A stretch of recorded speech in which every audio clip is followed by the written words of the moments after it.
내가 산을 향하여 눈을 돌리라. 나의 도움이 어디서 올까? 나의 도움은 천지를 지으신 여호와에게서로다. 여호와께서 너를 실족하지 아니하게 하시며 너를 지키시는 이가 졸지 아니하시리로다. 이스라엘을 지키시는 이는 졸지도 아니하시고 주무시지도 아니하시리로다. 여호와는 너를 지키시는 이시라. 여호와께서 내 오른쪽에서 내 그늘이 되시나니 낮에 해가 너를 상하게 하지 아니하며 밤의 달도 너를 해치지 아니하리로다. 여호와께서 너를 지켜 모든 환난을 면하게 하시며 또 내 영혼을 지키시리로다. 여호와께서 너의 출입을 지금부터 영원까지 지키시리로다. 기도하겠습니다.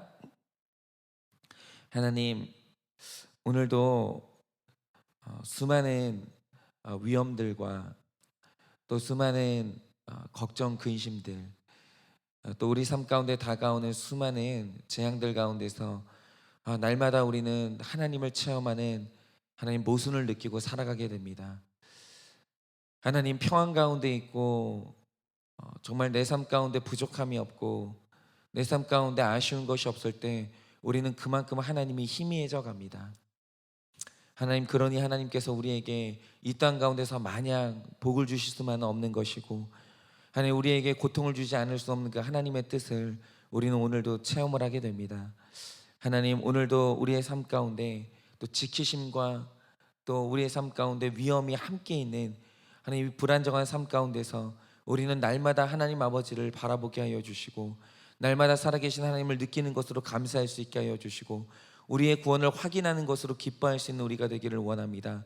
우리의 인생의 목적이 행복이 아니라 거룩이기에, 하나님, 우리의 인생의 목적이 행복이 아니라 구원이기에 오늘도 우리는 살아계신 하나님 아버지 앞에서 주를 모시고 주를 날마다 체험하는 것으로 기뻐하기를 원하오니 주여, 오늘도 이 말씀을 통해서 주를 만나는 삶이 얼마나 기쁜 것인지 느낄 수 있도록 주님께서 말씀 가운데 역사하여 주시옵소서.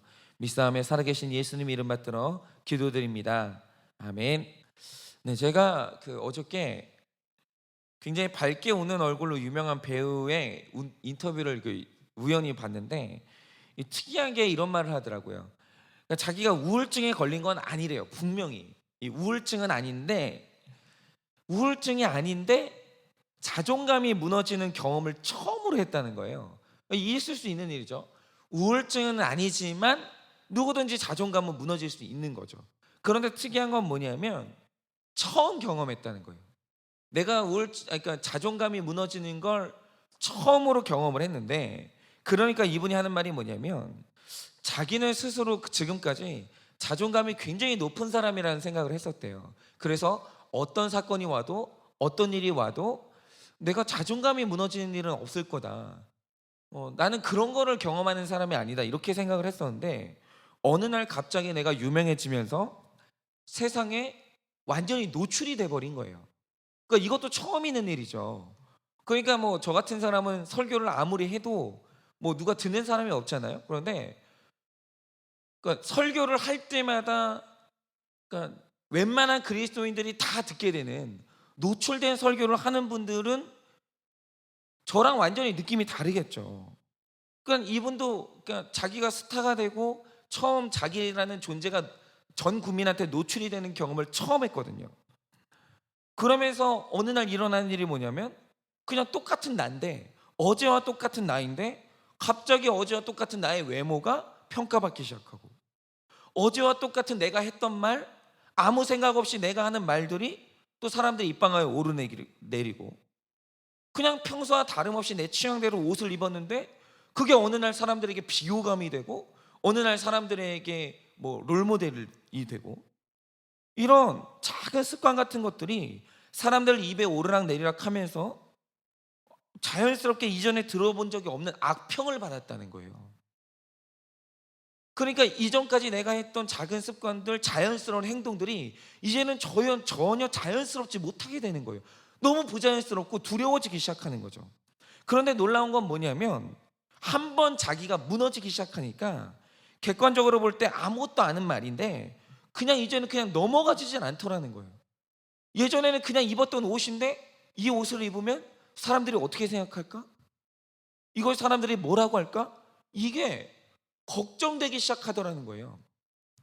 이전까지는 아무 생각 없이 했던 말들인데 내가 이 말을 하면 사람들이 어떻게 들을까? 상처받지 않을까? 비난받지 않을까? 두려워지기 시작하더라는 거예요. 그런데 무서운 건 뭐냐면 이렇게 약해지는 자기 모습, 이렇게 내가 신경 쓰이는 나 자신, 사람들의 말에 한마디에 사람들의 그 평가에 두려워하는 나의 모습을 처음 겪어봤다는 거예요. 그렇게 쉽게 무너지는 나 자신, 너무나도 작은 것에 두려워하는 나 자신을 처음 느껴봤다는 거죠. 그러니까 처음 느껴보니까 도대체 이때 어떻게 해야 되지? 이렇게 자존감이 무너질 때 나는 어떻게 해야 되는 거지? 그렇게 되면서 아무것도 못했다는 말을 하더라고요. 제가 이 배우의 인터뷰를 읽으면서 느꼈던 게 뭐냐면, 사람에게 그 무엇보다 중요한 지식이 바로 사람에 관한 지식이구나. 우리가 수학도 많이 알고 음악도 알고 뭐 사회도 알고 역사도 아는데, 문제는 뭐냐면 사람이면서 사람을 모르는 거예요. 내가 난데 나를 모르고 사는 거예요. 그래야 될 필요성을 전혀 못 느끼고 사는 거죠. 여러분, 이겁니다. 우리는 어떤 성격을 가졌고 어떤 직업을 가졌고 어떤 성별을 가지면서 각자 개성이 달라요. 다 다릅니다. 그런데 그 이전에 우리가 모두 가지고 있는 변할 수 없는 본질이 있는데, 그 본질이 뭐냐면 우리가 사람이라는 거예요. 그렇죠. 우리는 어떤 직업으로 불리기 이전에, 우리는 어떤 누구의 엄마, 누구의 아빠로 불리기 이전에 우리는 모두 다 사람이에요. 그래서 본질적으로 사람이 뭐냐는 질문에 대해서 답이 있어야 되는 거예요. 사람이 뭐냐는 이 질문에 대해서 지식이 있어야 되는 거예요. 그런데 중요한 것은 뭐냐면 우리가 이 지식에 대한 답이 없는 거예요. 의외로 사람이면서 사람이 뭐냐에 대해서 한 번도 고민해보지 않고 살아가는 사람 많아요. 그래서 사람이 뭐냐라는 것에 대한 질문에 대한 답이 안 나오면 이렇게 자신에게 속고 살다가 어느 날 당황하게 되는 일이 일어나는 거예요. 그런데 우리가 시편을 오늘 보게 되지만 고린도후서를 묵상하다가 사람의 본질에 대해서 굉장히 중요한 이 본문을 접했던 적이 있습니다. 고린도후서 4장을 보면 사도 바울이 인간에 대해서 정의를 하는데, 여러분, 그가 하나님께 받아서 정의한 인간이 뭡니까? 사람은 언제든지 부서질 수 있는 질그릇이라는 거예요. 이건 비유가 아니에요. 이거는 수많은 정의 가운데 하나가 아니에요. 이거는 사람에 대한 본질이에요. 여러분, 사람은 언제든지 부서질 수 있어요. 여러분, 사람이요, 약해요. 고린도후서 내내 사도 바울이 말했던 건 뭐냐면 사람은 약하다예요. 그런데 이게 인간 존재에 대한 너무 깊은 통찰인 것이, 여러분, 사람이 질그릇이라는 자기 체질을 모를 때 이 하는 착각이 뭐냐면 내가 지금 발휘하는 이 능력이 내 거라고 착각하는 경우가 있어요. 내가 지금 발휘하고 있는 이 은사가 나로부터 내 안에서 나온다라는 착각을 하게 되는 거예요. 그런데 성경이 사도 바울이 우리를, 그리고 자기 자신을 질그릇이라고 할 때 아주 선명하게 말하고자 하는 이 의미가 뭡니까? 고린도후서 4장 7절을 보면 이렇게 말합니다. 질그릇 같은 우리 안에 심히 큰 능력이 담겨 있는데, 그러면 질그릇 안에 능력이 담긴 이유가 뭐냐? 이 큰 능력이 우리의 것이 아니라 하나님의 것이라는 거예요. 여러분, 성경이 구속사를 이어갈 때 계속해서 제공하는 중요한 정보가 뭔지 아십니까? 너를 구원하는 능력은 질그릇 같은 너에게 달린 것이 아니라 질그릇 안에 하나님의 능력이 담겨야 가능하다라는 거예요. 너처럼 깨지기 쉬운 체질을 가진 인간이 오늘도 깨지지 않냐고 보호받는 이유가 뭐냐 하면 네가 노력해서가 아니라 외부로부터 도움이 왔기 때문이라는 거예요. 저 하늘로부터 너를 향한 이 구원과 너를 향한 보호하심이 있기 때문이라는 거예요. 그래서 성경이 계속 조명하는 두 가지가 뭐냐면 질그릇 같은 인간의 약함을 계속 조명하고, 그런 인간을 구원하시는 하나님의 능력과 영광을 계속해서 조명하는 거예요. 이 두 가지에 대한 지식이 없으면 사람은 오만해지거나 무모해져요. 그리고 사람이 어느 날부터 기도가 끊어져요. 내가 질그릇이라는 이 본질을 모르게 되면 하나님이 필요 없어지고 하나님을 향한 기도가 끊어져요. 그런데 그때 역시 하나님의 도움이 끊어지죠. 하나님의 은혜가 끊어지죠. 그가 원하지 않았으니 하나님의 은혜가 끊어질 수밖에 없는 것이죠. 그때 사람은 처음으로 자신의 연약함을 체험하게 되는 거예요. 그러면서 사람은 방황하게 되고 당황하게 되는 거예요. 내가 이런 존재였나? 내가 이거밖에 안 됐나?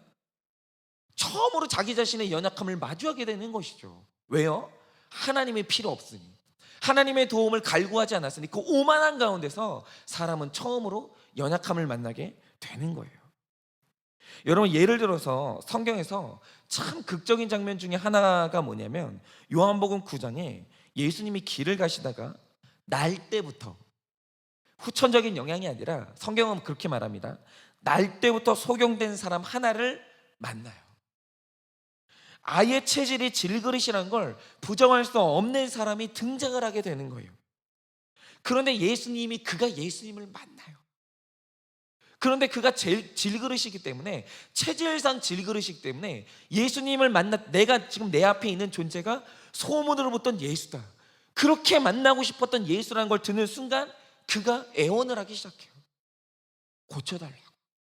그가 간구해요. 그런데 고쳐주시는데 어떻게 고쳐주시냐? 갑자기 이전에 한 번도 하지 않았던 본문에서, 그러니까 성경에서 한 번도 하지 않았던 이 방법이고 유일하게 이 본문에 나와 있는 방법인데, 갑자기 예수님이 땅에 침을 뱉으시더니 그 침 뱉은 그 흙을 이긴 다음에 그 흙을 눈에 발라주십니다. 이게 처음 쓰는 방식이에요. 그리고 하시는 말씀이 뭐냐? 자, 이제는 이 흙을 떼지 말고 실로암에 가서 씻으면 복이 될 것이다. 그래서 그 소경이 실로암을 향해서 출발을 합니다. 그런데 여러분, 한번 이 광경을 생각을 해보세요. 분명히 갈 때는 눈에 더러운 흙이 묻어서 이전보다 더 초라하고 더러운 모습으로 출발을 해요. 안 그래도 질그릇인데 그 질그릇이 더 더럽힘으로 묻혀져 있는 거예요. 그런데 성경을 보면 뭐라고 기록합니까? 말씀을 행한 후에, 그가 그렇게 사모했던 말씀을 행한 후에 돌아올 때는 그가 그 모든 연약함이 씻긴 채로 밝은 눈으로 돌아왔어요. 그러면 여기에서 예수님의 처방이 있죠. 침을 이겨가지고 빚은 흙. 여러분, 이 흙이 의미하는 게 뭡니까? 여러분, 예수님의 침이 묻었죠? 흙을 이겼죠? 이 흙이 의미하는 게 뭐냐면 아무 의미 없다는 거예요. 아니 여러분, 세상에 어떤 사람이 이 흙에 어떤 신비한 효능이 있다고 생각하는 사람이 누가 있겠어요? 여기에 여러분, 황토 아무리 발라보세요, 눈이 안 나. 아니 누가 있겠어요, 그런 사람이. 아마 소경이 눈에 흙을 묻히고 실로암으로 걸어갈 때 그걸 본 많은 사람들이 아니 왜 저런 걸 묻히고 다니냐고, 이제 앞이 안 보이니까 별짓 다 한다고 그런 식으로 수군대면서 엄청난 수치를 줬을 거예요. 이 본문에 흙이라는 장치가 유발하는 게 뭐냐면 아무도 이 흙 때문에 나았다는 말을 못하게 만드는 장치인 거예요. 이 흙하고 그의 치유는 아무 상관이 없다라는 거예요. 만약 날 때부터 질그릇처럼 약한 체질을 가지고 태어난 그가 밝은 눈을 회복했다, 이건 틀림없이 하나님이 했다라는 거예요. 누가 흙이 했다고 하겠어요? 누가 침이 고쳤다고 하겠어요? 이거는 하나님이 한 거예요. 너무 선명하게 드러내는 장치가 뭐냐? 그게 바로 흙이에요. 여러분, 상대적으로 바로 이겁니다.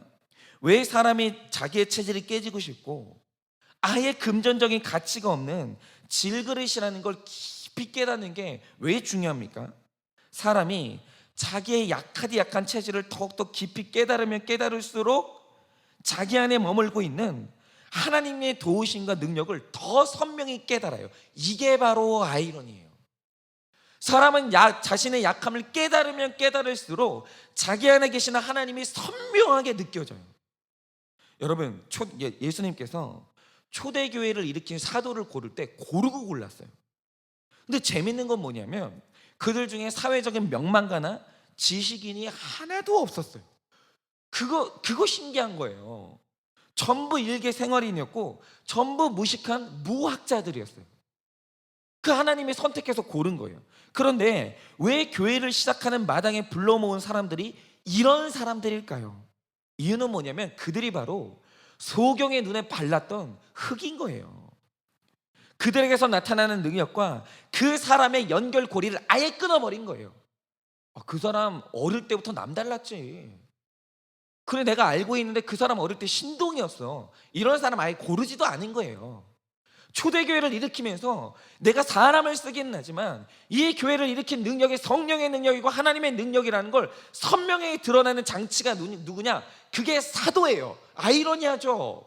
사도는 누구냐? 하나님을 밝히 드러내는 도구가 사도들이에요. 아예 하나님 그들에게 나타나는 능력과 그 사람의 연관성을 끊어버렸던 사람들이 누구냐? 그게 사도예요. 여러분, 베드로가 오순절날 설교 한 번으로 3,000명 사람들이 회개를 했어요. 그때 설교를 들은 사람들이 베드로에게 보였던 반응이 뭡니까? 그렇지, 베드로가 어릴 때부터 말을 잘했어.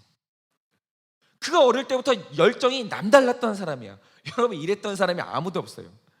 그에게서 설교의 능력이 뿜어져 나올 때 그 능력을 베드로 자신하고 연결시킨 사람이 아무도 없었다는 거예요.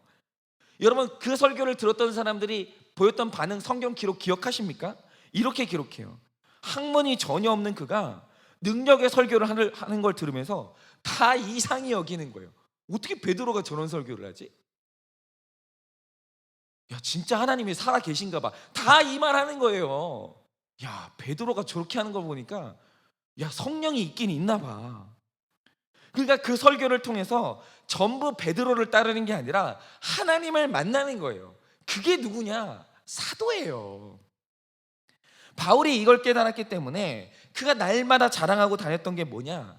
나의 연약함을 자랑하고 다니는 거예요. 왜요? 나의 약함을 자랑할 때 상대적으로 하나님의 영광이 더 빛난다는 것을 알았기 때문이에요. 그래서 저는 이런 거 있어요. 제가 누차 말씀드리지만 간증을 할 때 교묘하게 하나님 찬양하는 것 같으면서 맨 끝에 가서 보면 이런 분들이 있어요. 하나님이 오늘 나를 살리셨습니다. 하나님이 나를 오늘 여기까지 끌고 오셨습니다 라고 하면서 꼭 하는 말이 뭐냐면, 그래서 제가 주님께 기도를 했는데 어느 날 눈 떠보니까 제가 무릎 꿇고 있었던 그 자리가 움푹 패였다는 거예요. 누구 자랑이에요? 교묘하게 자기 자랑하는 거예요. 제가 하나님께 눈물 뿌려가면서 기도했는데 제가 눈을 떠보니까 제가 날마다 눈물을 흘렸던 그 자리가 눈물로 움푹 패였다는 거예요. 그런 제가 간증 들어봤어요. 그거 있잖아요. 교묘하게 자기 자랑하는 거예요. 끈질기게 기도하는 나에 대한 자랑, 하나님을 향해서 끝없이 사모하는 내 눈물에 대한 자랑. 아주 교묘한 거예요. 교묘한 거. 사도 바울이 언제 그랬냐고요. 사도 바울은 날마다 내가 살인자라고 했고, 내가 핍박자라고 했고, 내가 하나님 앞에서 가시가 있는 사람이라고 만천하에 드러냈고, 내가 하나님 앞에서 날마다 죽었던 사람이라고 만천하에 드러냈어요. 그런데 그거 드러내는 거 체질적으로 싫어하는 사람이 있어요. 드러날 때마다 수치스러워하고 그 수치심을 못 이기는 사람이 있어요. 그거 잘못된 거예요. 그 안에 교묘하게 하나님의 영광을 드러내겠다는 게 아니라 내 영광을 드러내겠다는 그 욕심을 버리지 못하는 거예요. 그 버리지 못하는 그 증거가 뭐냐? 그의 약함을 자랑할 때 그가 느끼는 수치심이에요. 언제 그랬냐고요. 여러분, 삭개오가 기록을 했어요. 뭘 기록했어요? 자기 직업을 기록했어요.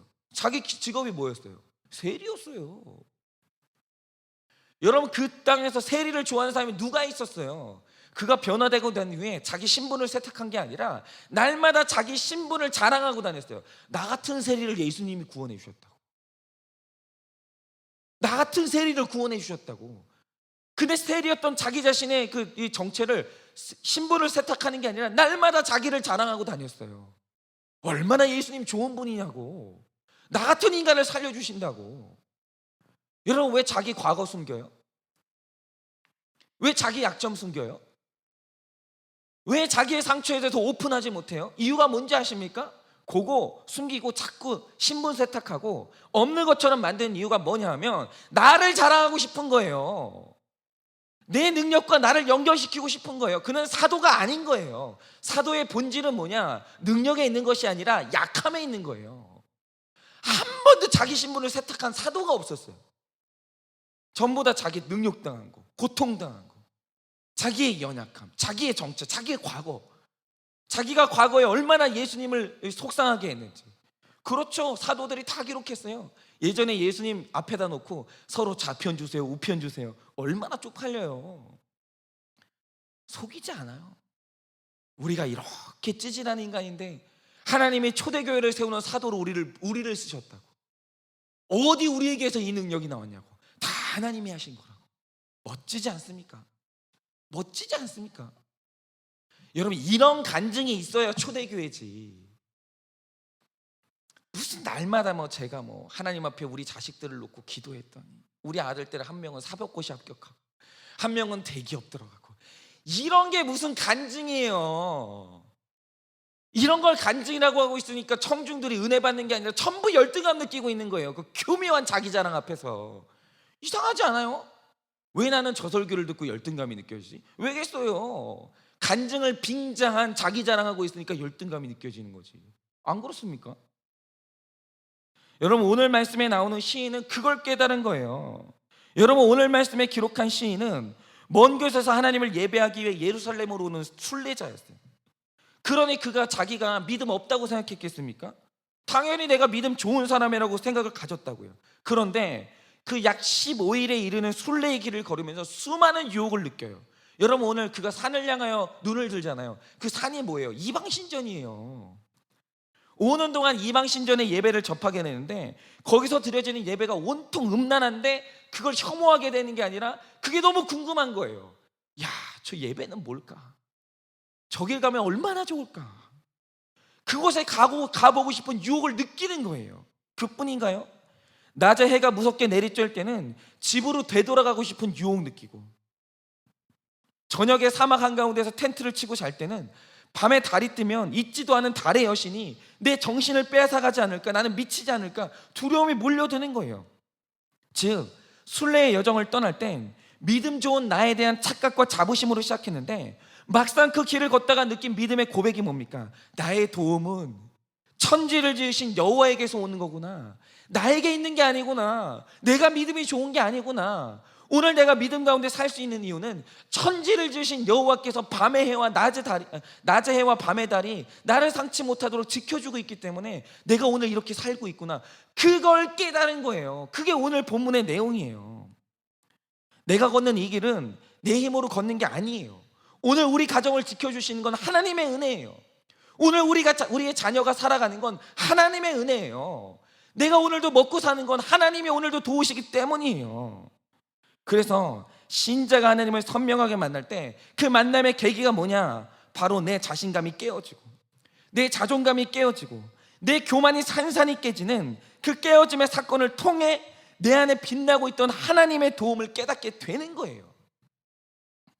그래서 그리스도 안에서 내가 깨지는 사건은 내 주제가 파악되는 사건인 동시에 크신 하나님이 파악되는 중대한 사건인 거예요. 그래서 고난은 축복이에요. 그리스도인은 내가 깨지는 것만큼 좋은 사건이 없는 거예요. 내 주제가 파악돼야 될 거 아닙니까? 그래서 날마다 저도 강단에서 할 수 있으면 제 삶의 작은 수치라도 드러내려고 노력을 하는 거예요. 왜요? 그래야 나와 능력의 연관성이 끊어지고 내 주제 파악이 되면서 하나님이 보이기 때문이에요. 여러분, 만약 오늘 나를 깨트리는 사건을 만나셨습니까? 내가 이거밖에 안 되나? 라고 내 주제가 드러나는 사건이 오셨습니까? 그거는 오늘 하나님을 선명히 만나는 사건이고, 내가 무너지는 사건은 내 기도가 뜨거워지는 사건인 거예요. 그리스도인은 그렇게 되는 거죠. 그러므로 여러분, 오늘 내가 깨지는 사건 가운데서 천지를 지으시고 나를 도우시는 하나님을 만나시고 나를 일으키시는 하나님의 도움이 선명히 체험되어지는, 내가 깨지는 사건 가운데서 도리어 내 기도가 뜨거워지는 그런 체험을 하시는 영적인 여러분 되시기를, 육적인 모든 그릇은 깨지고 그 안에서 영적인 것이 흘러나오시는 여러분 되시기를 예수님의 이름으로 축원을 드립니다. 이 시간에 우리 다 같이 한번 기도하도록 할 텐데요.